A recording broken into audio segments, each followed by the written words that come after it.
We launched 24/7 TweetView. It's probably the first of its kind in B2B for B2B application of Twitter analytics.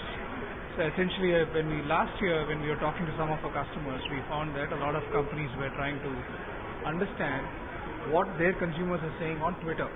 So a lot of consumer sentiments are being expressed on Twitter, and Twitter was growing in popularity. So that gave us the first perspective in terms of trying to create a view for our customers in terms of what their consumers are saying about them on Twitter, whether it's good, bad, etc. So we started doing this whole product development and then launched it towards October of last year. And what TweetView does is it helps measure the combined influence of tweets on any company. So which could be number of tweets, number of people who are tweeting, from where they are tweeting, how can you compare company 1 to company 2, which state are they tweeting from, what kind of sentiment analysis can you do on tweets, like are they happy with a particular issue, not happy with a particular issue. So all this becomes inputs that gets analyzed, and it's all thrown up on the TweetView portal, which can be pulled by companies and then used internally across departments. In India, I think still the adoption rate is pretty low compared to what is it in the West. Outside India, globally, I think Twitter is between 25 to 30 million in terms of number of people who use Twitter. And India is less than 500,000, if I'm right, at this point of time. The adoption in India is bound to increase once the mobile part of Twitter opens up. We are all used to texting and SMSing, right? So once that opens up for Twitter, then, because right now I think it's restricted to 1 or 2 players, and that's what is expected to push up the whole thing.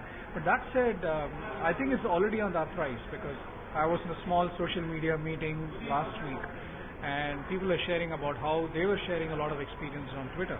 So, and there was some incident that they're talking about and how that's gone all over within a matter of few hours. So it is definitely picking up. In terms of exponential growth, it's going to be connected to the mobile users. Like you may say that so-and-so company's product is bad. So-and-so company may produce 5 products. You may be referring to one product as an example. Like you, there may be 10 more people who may be referencing that product, and some other people may give you a context. For example, they say product X, this particular thing is very bad, or I was upset with the whole billing process. I received a bill which I was not very happy about. So then billing for a particular product is an area of poor experience for customers or consumers, right? So that's the way we look at different topics.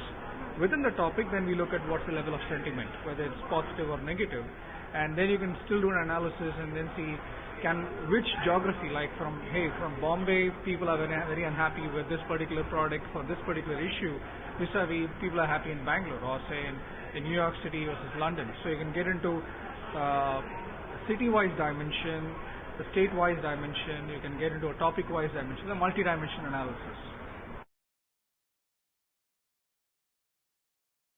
There are applications which have already been created similar to Twitter or using Twitter for internal use, right? And again, there are different applications and different products that are there in the market today which are using it for internal collaboration. So there are companies that use it for community support, employee community development, they use it for knowledge management. So it's not just the external world, it's also corporates who are using it. It's a question of adoption rates, and it's a question of how many of these products are available, say for example in India. As I said, this is available on a platform which sort of does some of this filtering, right? So they say for these topics, for example, if there are 10 employees unhappy with a particular thing, then would you want all of that to come out on our Twitter, and then 1,000 employees then starting to complain about a food, as an example. The canteen is a regular issue in many companies, right? So there are filters that have to be applied, number one. So from a best practice perspective, it could be idea generators. For example, you can actually have an idea campaign within the company saying that, hey, we want to improve this particular thing. Tweet about your ideas about this thing in the next half an hour.